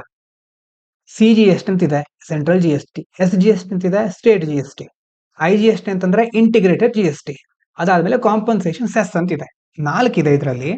Which of the above components are directly shared between the centre and the states. ಇಷ್ಟು 4 ಇದೆಯಲ್ವಾ, ಇದರಲ್ಲಿ ಕೇಳೋದು ನೋಡಿ, directly centre state, ಕೇಂದ್ರ ಮತ್ತೆ ರಾಜ್ಯಗಳ ನಡುವೆ ಡೈರೆಕ್ಟ್ ಆಗಿ ಶೇರ್ ಆಗೋದು ಯಾವುದು ಅಂತ. Central, state, integrated, compensation cess. Think ಮಾಡಿ, ಪಾಸ್ ಮಾಡಿ, ಆನ್ಸರ್ ನೋಡೋಣ. ಕರೆಕ್ಟ್ ಆನ್ಸರ್ ನೋಡಿ 1, 2, 4 ಅಂತಂದ್ರೆ ಯಾವುದು? 1 ಅಂತಂದ್ರೆ ಸೆಂಟ್ರಲ್, 2 ಸ್ಟೇಟ್, 4 ಅಂತಂದ್ರೆ ಸೆಸ್. ಇಂಟಿಗ್ರೇಟೆಡ್ GST ಬರೋದಿಲ್ಲ. ಕೇಳಿರೋದು ಡೈರೆಕ್ಟ್ಲಿ ಶೇರ್ ಆಗೋದು ಯಾವುದು ಅಂತ. ಎಕ್ಸ್ಪ್ಲನೇಷನ್ ನೋಡೋಣ. CGST, SGST R the 2 components levied on intra state transaction. ಈ CGST, SGST ಇದೆಯಲ್ವಾ, ಇದು ಅಂತರ್ ರಾಜ್ಯಕ್ಕೆ ಸಂಬಂಧಪಟ್ಟ ಹಾಗೆ, ರಾಜ್ಯಗಳು ಕೇಂದ್ರಗಳಿಗೆ ಸಂಬಂಧಪಟ್ಟ ಹಾಗೆ ಹೇರುವಂತಹ ಟ್ಯಾಕ್ಸ್. ಅದು ಮುಖ್ಯವಾಗಿ with CGST accruing to centre, SGST state. CGST ಸೆಂಟರ್ಗೆ ಸಂಬಂಧಪಟ್ಟಿದ್ದು, SG ಸ್ಟೇಟ್ಗೆ ವಿಭಾಗ ಆಗುತ್ತೆ. They are directly shared in that intra state GST. ಒಂದು ಸ್ಟೇಟ್ ಇಂದ ಇನ್ನೊಂದು ಸ್ಟೇಟ್ಗಳಿಗೆ ಟ್ರೇಡ್ ಆಗಬೇಕಾದ್ರೆ ಅಥವಾ GST ಕನ್ಸಿಡರ್ ಮಾಡಬೇಕಾದ್ರೆ ಅದು ಡೈರೆಕ್ಟ್ ಆಗಿ ಶೇರ್ ಆಗುತ್ತೆ. Split between centre and state government. ಹೇಗೆ? ಸೆಂಟರ್ಗೆ ಎಷ್ಟು, ಸ್ಟೇಟ್ಗೆ ಎಷ್ಟು ಅಂತ ಸ್ಪ್ಲಿಟ್ ಆಗಿಬಿಡುತ್ತೆ ಡೈರೆಕ್ಟ್ ಆಗಿ. ಇದು compensation cess is levied on certain luxury and sin goods. Sin goods ಅಂತಂದ್ರೆ ಕೆಲವು ಹಾನಿಕಾರಕ ವಸ್ತುಗಳು, ಕೆಲವೊಂದು ಧೂಮಪಾನ ಇದರ ಇರುತ್ತಲ್ವಾ, ಕೆಲವೊಂದು ಆ ರೀತಿ ಸಿನ್ ಗೂಡ್ಸ್ ಗಳ ಮೇಲೆ ಟ್ಯಾಕ್ಸ್ ಅನ್ನು ಹಾಕ್ತಾರೆ. ಅದರ ಮೇಲೆ ಕಾಂಪನ್ಸೇಷನ್ ಸೆಸ್ ಹಾಕ್ತಾರೆ. ಮತ್ತೆ ಸರ್ಟೆನ್ ಲಕ್ಸುರಿ ಐಟಮ್ಗಳ ಮೇಲೆ. And is collected by the centre and then shared with the states as compensation for revenue losses due to GST implementation. Centre collect ಮಾಡುತ್ತೆ, ಆಮೇಲೆ ಸ್ಟೇಟ್ಗೆ ಶೇರ್ ಮಾಡ್ಕೊಳ್ಳುತ್ತೆ ಅದನ್ನು ಸಹ. ಯಾಕಂತಂದ್ರೆ GST ಬಂದಾದ್ಮೇಲೆ ಸ್ಟೇಟ್ಗಳು ಏನ್ ಹೇಳ್ತಾ ಇವೆ, ತಮಗೆ ಲಾಸ್ ಆಯಿತು, ಮೊದಲು ಜಾಸ್ತಿ ಟ್ಯಾಕ್ಸ್ ಬರ್ತಾ ಇತ್ತು, GST ಇಂದ ತಮಗೆ ಲಾಸ್ ಆಗಿದೆ ಅಂತ ಸ್ಟೇಟ್ಗಳು ಹೇಳ್ತಾ ಇರೋದ್ರಿಂದ ಸೆಂಟರ್ ಅದನ್ನ ಶೇರ್ ಮಾಡುತ್ತೆ, ಕಾಂಪನ್ಸೇಷನ್ ಸೆಸ್ ಅನ್ನ. ಇನ್ನು ಇಂಟಿಗ್ರೇಟೆಡ್ GST ಇದೆಯಲ್ವಾ, is levied on inter state supplies and imports and is collected by centre. Inter state supply ಆಗೋದು, ಇಂಪೋರ್ಟ್ಗೆ ಸಂಬಂಧಪಟ್ಟ ಹಾಗೆ ಸೆಂಟರ್ ಕಲೆಕ್ಟ್ ಮಾಡುತ್ತೆ. Which then distribute the revenue to the relevant states. ಯಾವ್ಯಾವ ಸ್ಟೇಟ್ಗೆ ಸಂಬಂಧಪಟ್ಟಿದೆಯೋ ಅದಕ್ಕೆ ಮಾತ್ರ ಆಮೇಲೆ ಅದನ್ನ ಡಿಸ್ಟ್ರಿಬ್ಯೂಟ್ ಮಾಡುತ್ತಾರೆ. But is not directly shared at the point of collection, but redistributed later. ಆದ್ರೆ ಎಲ್ಲಿ ಅದನ್ನ ನೋಡಿ, ಪಾಯಿಂಟ್ ಆಫ್ ಕಲೆಕ್ಷನ್ ಮಾಡಿದ ತಕ್ಷಣ ಆ ಪಾಯಿಂಟ್ ಆಫ್ ಕಲೆಕ್ಷನ್ ಅಲ್ಲೇ ಶೇರ್ ಮಾಡೋದಿಲ್ಲ, ಆಮೇಲೆ ಅದನ್ನ ಕನ್ಸಿಡರ್ ಮಾಡಿ ಲೇಟರ್ ಆಗಿ ಅಂತಂದ್ರೆ ಆಮೇಲೆ ಅದನ್ನ ಶೇರ್ ಮಾಡ್ತಾರೆ. ಹಾಗಾಗಿ ಡೈರೆಕ್ಟ್ಲಿ ಅಂತ ಕೇಳಿದ್ದಾರೆ. ಡೈರೆಕ್ಟ್ಲಿ ಯಾವ್ದು? ಸೆಂಟ್ರಲ್, ಸ್ಟೇಟ್ ಮತ್ತೆ ಕಾಂಪನ್ಸೇಷನ್ ಸೆಸ್. ಇಂಟಿಗ್ರೇಟೆಡ್ GST ಇದರಲ್ಲಿ ಬರೋದಿಲ್ಲ, ಅದು ನಂತರ ಬರುತ್ತೆ.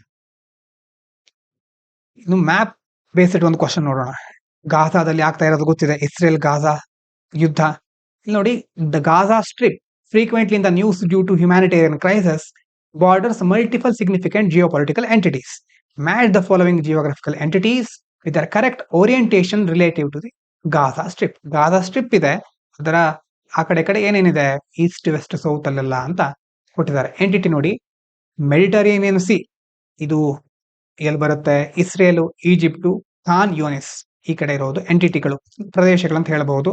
ಈ ಕಡೆ ಅದು ಯಾವ ದಿಕ್ಕಿನ ಹತ್ರ ಬರುತ್ತೆ, east west south, south central within Gaza. Pass ಮಾಡಿ ಥಿಂಕ್ ಮಾಡಬಹುದು, ಯಾವ್ದಕ್ಕೆ ಯಾವ್ದು ಮ್ಯಾಚ್ ಆಗುತ್ತೆ. ಆಪ್ಷನ್ ಕೊಟ್ಟಿದ್ದಾರೆ ನೋಡಿ ಕೆಳಗಡೆ, ಆಪ್ಷನ್ ನೀವು ಪಾಸ್ ಮಾಡಿ ಥಿಂಕ್ ಮಾಡಬಹುದು. 1B ಈ ತರ ಮಾಡಿರ್ತಾನೆ, ಪಾಸ್ ಮಾಡಿ ಥಿಂಕ್ ಮಾಡಬಹುದು. ನೆಕ್ಸ್ಟ್ ಆನ್ಸರ್ ಅನ್ನ ನೋಡೋಣ. ನೋಡಿ ಮ್ಯಾಪ್ ಅನ್ನ ಕೊಟ್ಟಿದ್ದಾನೆ ಇಲ್ಲಿ. ಫಸ್ಟ್ ಮೆಡಿಟರೇನಿಯನ್ ಸಿ ಬರೋದಲ್ಲಿ ವೆಸ್ಟ್ ಅಲ್ಲಿ, ಇದು ಗಾಜಾ ಸ್ಟ್ರಿಪ್, ಗಾಜಾ ಪಟ್ಟಿ ಅಂತ ಕರೀತಾರೆ. ಇದರ ವೆಸ್ಟ್ ಅಲ್ಲಿ ಪಶ್ಚಿಮ ಭಾಗದಲ್ಲಿ ಮೆಡಿಟರೇನಿಯನ್ ಸಿ ಇದೆ. Western coastline lies on the Mediterranean sea. Israel ಬರೋದಲ್ಲಿ, ಇಸ್ರೇಲ್ ಈಸ್ಟ್ ಅಲ್ಲಿ ಅಂತಂದ್ರೆ ಪೂರ್ವ ಭಾಗದಲ್ಲಿ. ಅದಾದ್ಮೇಲೆ ಈಜಿಪ್ಟ್ ಬರೋದು ಸೌತ್ ಅಲ್ಲಿ, ಇಲ್ಲಿ ಕೆಳಗಡೆ ಈಜಿಪ್ಟ್ ಬರುತ್ತೆ ಸೌತ್ ಅಲ್ಲಿ. ಮತ್ತೆ ಖಾನ್ ಯೂನಿಸ್ ಇದು south central within Gaza, ಗಾಜಾದಲ್ಲೇ ಸೌತ್ ಸೆಂಟ್ರಲ್ ಪಾರ್ಟ್ ಅಲ್ಲಿ ಬರೋದು.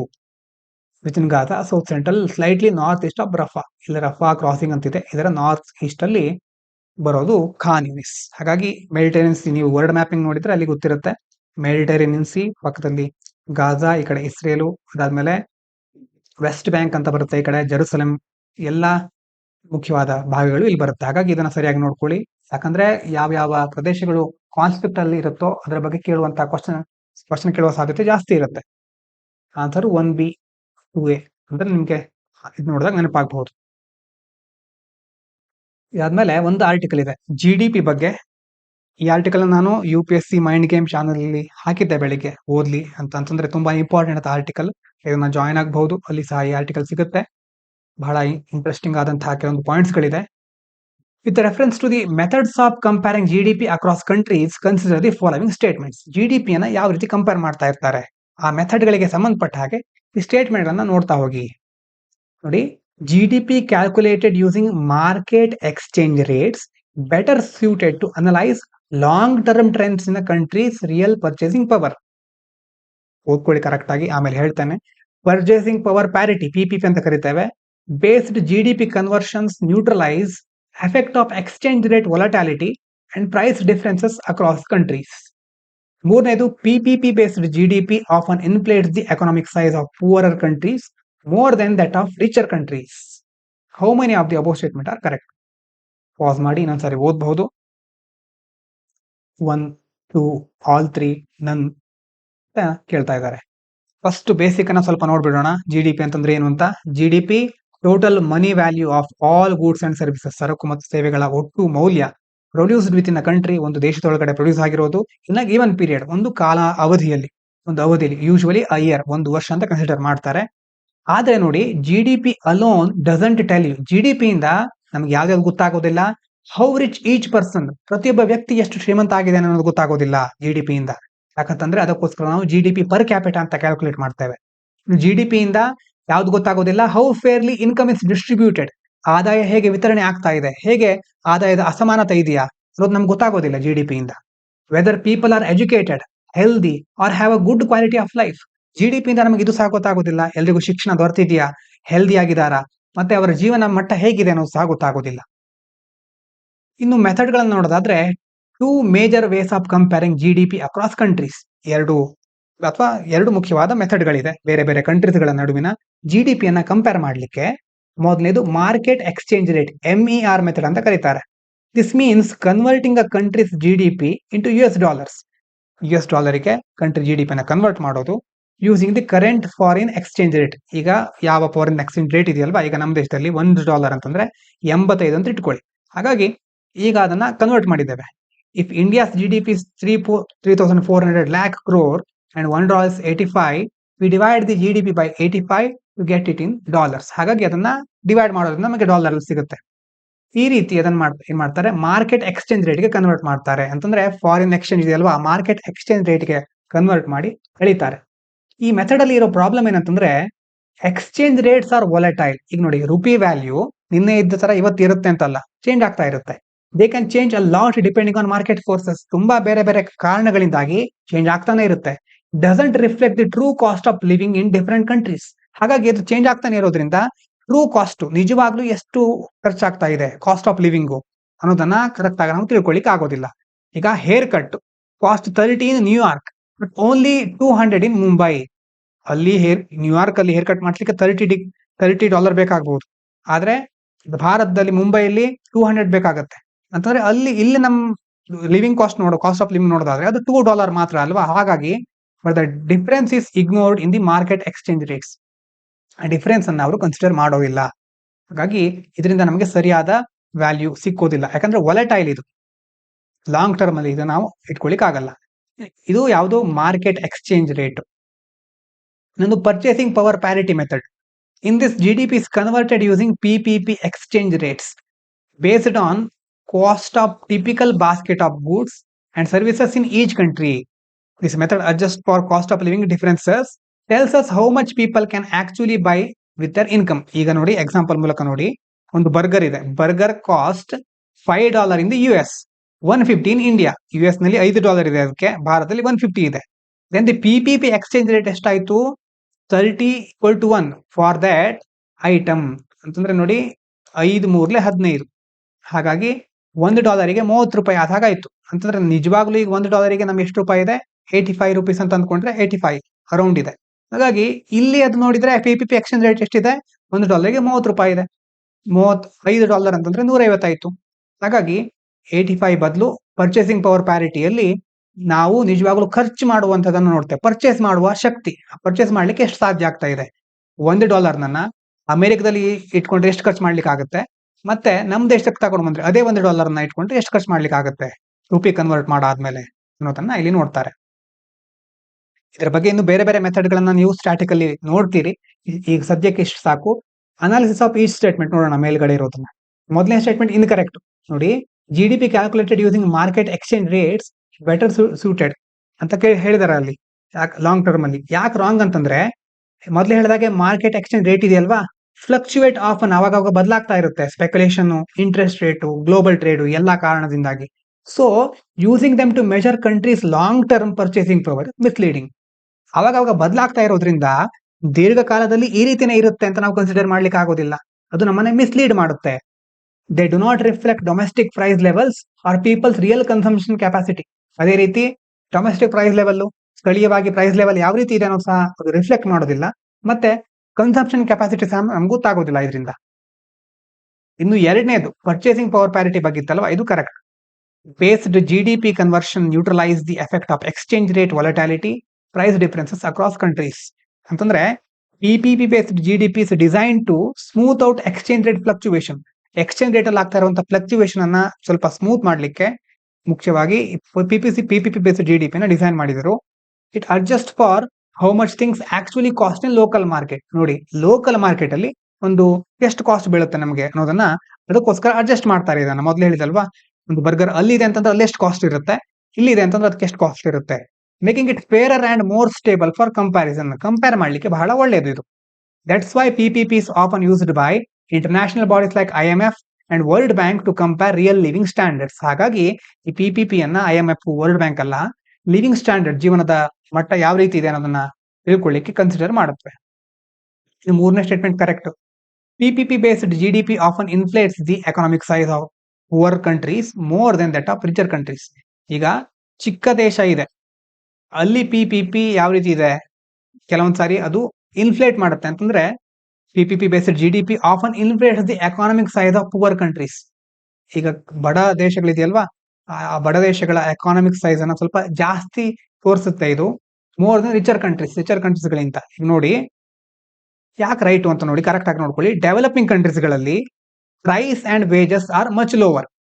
ಈಗ ಮುಖ್ಯವಾಗಿ ಭಾರತದಲ್ಲೇ ನೋಡಿ, ಪ್ರೈಸ್ ಸ್ವಲ್ಪ ಕಡಿಮೆನೇ ಇರುತ್ತೆ ಬೇರೆ ದೇಶಗಳಿಗೆ ಹೋಲಿಸಿದ್ರೆ, ವೇಜಸ್ ಸಂಬಳನೂ ಸಹ ಕಡಿಮೆ ಇರುತ್ತೆ. ಸೊ ಥಿಂಗ್ಸ್ ಆರ್ ಚೀಪರ್, ಹಾಗಾಗಿ ಕಡಿಮೆ ಬೆಲೆಯಲ್ಲಿ ಸಿಗುತ್ತೆ. When you convert using PPP which assumes people buy goods at local prices, local price ಅಲ್ಲಿ ಕನ್ವರ್ಟ್ ಮಾಡಿದ್ದೇವೆ PPP ಅಲ್ಲಿ, it makes the GDP look larger. ಹಾಗಾಗಿ ಅವಾಗ GDP ಲಾರ್ಜರ್ ತರ ಅನ್ಸುತ್ತೆ. ಯಾಕೆ ಹೇಳಿ, ಅಮೆರಿಕದಲ್ಲಿ $1 ಅಂತಂದ್ರೆ ಇಲ್ಲಿ ಒಂದೇ ಅಲ್ಲ, ಇಲ್ಲಿ 85 ಆಗ್ಬಿಡ್ತು. ಅವಾಗ GDP ತುಂಬಾ ದೊಡ್ಡ ತರ ಅನ್ಸ್ಬಿಡುತ್ತೆ. Then if you use market exchange rates, market exchange ರೇಟ್ಗೆ ಹೋಲಿಸಿದ್ರೆ ಇಲ್ಲಿ ತುಂಬಾ ಕಡಿಮೆ ಆಗ್ಬಿಡುತ್ತೆ. ಮೇಲ್ಗಡೆ ನೋಡಿ, ಮಾರ್ಕೆಟ್ ರೇಟು ಎಕ್ಸ್ಚೇಂಜ್ ರೇಟಿಗೆ ನೋಡಿದ್ರೆ $1 ಅಂತಂದ್ರೆ 85 ರೂಪಾಯಿ. ಇಲ್ಲಿ ನಾವು ಅದನ್ನ ಕಡಿಮೆ ಮಾಡಿದ್ದೇವೆ ಪರ್ಚೇಸಿಂಗ್ ಪವರ್ ಪ್ಯಾರಿಟಿಯಲ್ಲಿ. ಹಾಗಾಗಿ ಇನ್ಫ್ಲೇಟ್ ಆಗುತ್ತೆ. Poorer countries PPP inflates GDP, making them look bigger economically than do under market exchange rates. ಹಾಗಾಗಿ ಮಾರ್ಕೆಟ್ ಎಕ್ಸ್ಚೇಂಜ್ ರೇಟ್ಗಿಂತ ಇಲ್ಲಿ ಪರ್ಚೇಸಿಂಗ್ ಪವರ್ ಪ್ಯಾರಿಟಿ ನೋಡೋದಾದ್ರೆ ಇಲ್ಲಿ ಆ ಬೇರೆ ಬೇರೆ ಬಡ ದೇಶಗಳು ಸಹ GDP ನ ಜಾಸ್ತಿ ಹೊಂದಿರುವ ರೀತಿ ಅನ್ಸುತ್ತೆ ನಮಗೆ. So India's GDP is 4.2 trillion using market exchange rate, but nearly 15 trillion using PPP. ನೋಡಿ, ಭಾರತದ GDP ಈಗ ಮಾರ್ಕೆಟ್ ಎಕ್ಸ್ಚೇಂಜ್ ರೇಟ್ ಅನ್ನ ಯೂಸ್ ಮಾಡಿದ್ರೆ 4.2 ಟ್ರಿಲಿಯನ್ ಆಗುತ್ತೆ, ಡಾಲರ್ ಆಗುತ್ತೆ. ಅದೇ PPP ಯೂಸ್ ಮಾಡಿದ್ರೆ 15 ಟ್ರಿಲಿಯನ್ ಹೋಗುತ್ತೆ ಇದು. ಹಾಗಾಗಿ ಓನ್ಲಿ 2 ಸ್ಟೇಟ್ಮೆಂಟ್ ಆರ್ ಕರೆಕ್ಟ್. ಒಂದನೇದು ಇಲ್ಲಿ ಕರೆಕ್ಟು, 2 3ನೇದು ಕರೆಕ್ಟ್. ಇದಾದ್ಮೇಲೆ ಲಾಸ್ಟ್ ಒಂದಿದೆ, ಇಷ್ಟೊತ್ತು ನೀವು ನೋಡ್ತಾ ಇದ್ದೀರಾ ತಂದ್ಕೊಂಡಿದ್ದೇನೆ. In the context of GDP and development indicators consider the following statements. ನೋಡಿ, ಇದು ಬಹಳ ಇಂಪಾರ್ಟೆಂಟ್ ಆದ question. GDP per capita in India, per capita ಪ್ರತಿಯೊಬ್ಬ ವ್ಯಕ್ತಿ ಸಂಬಂಧಪಟ್ಟಿದ್ದು, has grown significantly faster than that of Vietnam since 1991. 1991ರಿಂದ ವಿಯೆಟ್ನಾಂಗಿಂತ ನಮ್ಮ ದೇಶದ GDP ಪರ್ ಕ್ಯಾಪಿಟಾ ತುಂಬಾ ದೊಡ್ಡ ಮಟ್ಟದಲ್ಲಿ ಬೆಳೆದಿದೆ. India became the third largest economy by PPP based GDP in 2009 and has retained this position since. 2009ರಲ್ಲೇ ನಾವು PPP based GDP ಅಲ್ಲಿ 3ನೇ ಸ್ಥಾನಕ್ಕೆ, ಥರ್ಡ್ ಲಾರ್ಜೆಸ್ಟ್ ಎಕಾನಮಿ ಆಗಿದ್ದೀವಿ. ಅಲ್ಲಿಂದ ಆ ಸ್ಥಾನವನ್ನು ಕಾಯ್ದುಕೊಂಡು ಬಂದಿದ್ದೀವಿ. 2ನೇ ಸ್ಟೇಟ್ಮೆಂಟ್ ಆಗಿತ್ತು. Market exchange rate based GDP ranking are more volatile due to nature of foreign exchange markets. ನೋಡಿದ್ವಲ್ವಾ ಇದನ್ನ, ಮಾರ್ಕೆಟ್ MER ಏನಿರುತ್ತೆ, ವಾಲಟೈಲ್ ಇರುತ್ತೆ, ಚೇಂಜ್ ಆಗ್ತಾ ಇರುತ್ತೆ. 4ನೇದು, GDP does not account for unpaid labor or income distribution and hence cannot fully reflect economic well-being. ಆರ್ಥಿಕವಾಗಿ ದೇಶ ಯಾವ ಮಟ್ಟದಲ್ಲಿದೆ ಅನ್ನೋದನ್ನ ಕಂಪ್ಲೀಟ್ ಆಗಿ GDP ಇಂದ ನಾವು ತಿಳ್ಕೊಳ್ಳಿಕ್ ಆಗಲ್ಲ. ಅದು ಆರ್ಥಿಕ ಬೆಳವಣಿಗೆನ ತೋರಿಸಬಹುದು, ಆದ್ರೆ ವೆಲ್ ಬೀಯಿಂಗ್ ಅಂತಂದ್ರೆ ಜನರು ಯಾವ ರೀತಿ ಬದುಕ್ತಾ ಇದ್ದಾರೆ ತಳಮಟ್ಟದಲ್ಲಿ ಅನ್ನೋದು ನಮ್ಗೆ ಗೊತ್ತಾಗೋದಿಲ್ಲ. ಇನ್ಕಮ್ ಡಿಸ್ಟ್ರಿಬ್ಯೂಷನ್ ಹೇಗಾಗ್ತಾ ಇದೆ ಗೊತ್ತಾಗೋದಿಲ್ಲ. ಇದರಲ್ಲಿ ಎಷ್ಟು ಸ್ಟೇಟ್ಮೆಂಟ್ಗಳು ಕರೆಕ್ಟ್ ಅಂತ ಕೇಳಿದ್ದಾರೆ. ಓನ್ಲಿ 3 ಇಲ್ಲಿ ನೋಡಿ, 2, 3, 4 ಆರ್ ಕರೆಕ್ಟ್. 2, 3, 4 ಅಂತಂದ್ರೆ ನೋಡಿ, ಇಂಡಿಯಾ 3ನೇ ನೋಡಿ, ನಾವು 2009ರಲ್ಲೇ ನಾವು third largest economy PPP consider ಮಾಡಿದ್ರೆ ಆವಾಗ ಆಗಿದ್ದೀವಿ, ಆವಾಗಿಂದ ಆ ಪೊಸಿಷನ್ ಅಲ್ಲಿ ಇದ್ದೀವಿ. ಇನ್ನು 2ನೇದಾಯ್ತು, 3ನೇ ಸಹ ಕರೆಕ್ಟ್. ನೋಡಿ, ಮಾರ್ಕೆಟಿಂಗ್ ಎಕ್ಸ್ಚೇಂಜ್ ರೇಟ್ ಇದು ನೋಡಿದ್ವಲ್ವಾ, ಚೇಂಜ್ ಆಗ್ತಾ ಇರುತ್ತೆ. ಇನ್ನು 4ನೇದು, GDP does not account, GDP ಇಂದ ನಮ್ಗೆ ಯಾವ್ದು ವೆಲ್ ಬೀಯಿಂಗ್ ಗೊತ್ತಾಗೋದಿಲ್ಲ, ಎಕನಾಮಿಕ್ ವೆಲ್ ಬೀಯಿಂಗ್ ಗೊತ್ತಾಗೋದಿಲ್ಲ. ಈ ಸ್ಟೇಟ್ಮೆಂಟ್ ಸಹ ಕರೆಕ್ಟ್. ಆದ್ರೆ ನೀವು ನೆನಪಿಟ್ಕೊಳ್ಬೇಕಾಗಿರೋದು statement 1 is incorrect. Vietnam has overtaken in India GDP per capita despite starting from a lower base in 1991. GDP per ಕ್ಯಾಪಿಟಾದಲ್ಲಿ ವಿಯೆಟ್ನಾಂ ನಮ್ಮನ್ನ ಹಿಂದಾಕಾಗಿದೆ. 1991ರಲ್ಲಿ ನಮ್ಗಿಂತ ಹಿಂದಿದ್ರು ಸಹ ನೆಕ್ಸ್ಟ್ ಅದು ನಮ್ಮನ್ನ ಹಿಂದಾಕಿ ಮುಂದೆ ಹೋಗಿದೆ. GDP ಪರ್ ಕ್ಯಾಪಿಟಾ ವಿಯೆಟ್ನಾಂದು ಜಾಸ್ತಿ ಇದೆ. ಹಾಗಾಗಿ ಇವಿಷ್ಟು ಮುಖ್ಯವಾಗಿ ಇವತ್ತು ನೋಡಬೇಕಾಗಿದ್ದ ವಿಷಯಗಳಾಗಿತ್ತು. ವೊಕ್ಯಾಬ್ಯುಲರಿನ ಕಂಟಿನ್ಯೂ ಮಾಡಿ ಅಂತ ಕೆಲವರು ಹೇಳಿದ್ರಿ, ಅದನ್ನ ಸಹ ಮುಂದುವರಿಸ್ತೇವೆ. ಇವತ್ತು ಸ್ವಲ್ಪ ನಿನ್ನೆ ಮತ್ತೆ ಇವತ್ತಿನ ಆರ್ಟಿಕಲ್ ಜಾಸ್ತಿ ಇರೋದ್ರಿಂದ, ಕ್ವಶನ್ ಗಳನ್ನ ಡಿಸ್ಕಸ್ ಮಾಡಿರೋದ್ರಿಂದ ಅದನ್ನ ಕನ್ಸಿಡರ್ ಮಾಡ್ಲಿಕ್ಕೆ ಆಗಿಲ್ಲ. ನಾಳೆಯಿಂದ ಅದನ್ನ ಮುಂದುವರಿಸ್ತಾ ಹೋಗೋಣ. ಅದಾದ್ಮೇಲೆ ಬೇರೆ ಇಷ್ಟೊತ್ತಿನ ತನಕ ನೋಡಿದ್ರೆ ಏನಾದ್ರು ಡೌಟ್ ಇದ್ರೆ ಕೆಳಗಡೆ ಹೇಳಿ ಕಮೆಂಟ್ ನಲ್ಲಿ. ಮತ್ತೆ ಈ ತರ ಸಿಸ್ಟಮ್ಗಳು ಹೇಗೆ ನಿಮ್ಗೆ ಅರ್ಥ ಆಗ್ತಾ ಇದೆಯಾ ಅಂತ ಸಹ ಹೇಳಿ, ಅಥವಾ ತುಂಬಾ ಲೆಂತ್ ಜಾಸ್ತಿ ಆಗ್ತಾ ಇದೆಯಾ ಅಥವಾ ಯಾವ ತರ ಏನೇ ಅಭಿಪ್ರಾಯ ಇದ್ರು ಕಮೆಂಟ್ ಮಾಡಿ ತಿಳಿಸಿ. ಹಾಗೆ ಎಲ್ರಿಗೂ ಧನ್ಯವಾದಗಳು. ಇದು ಪಾಂಚಜನ್ಯ IAS.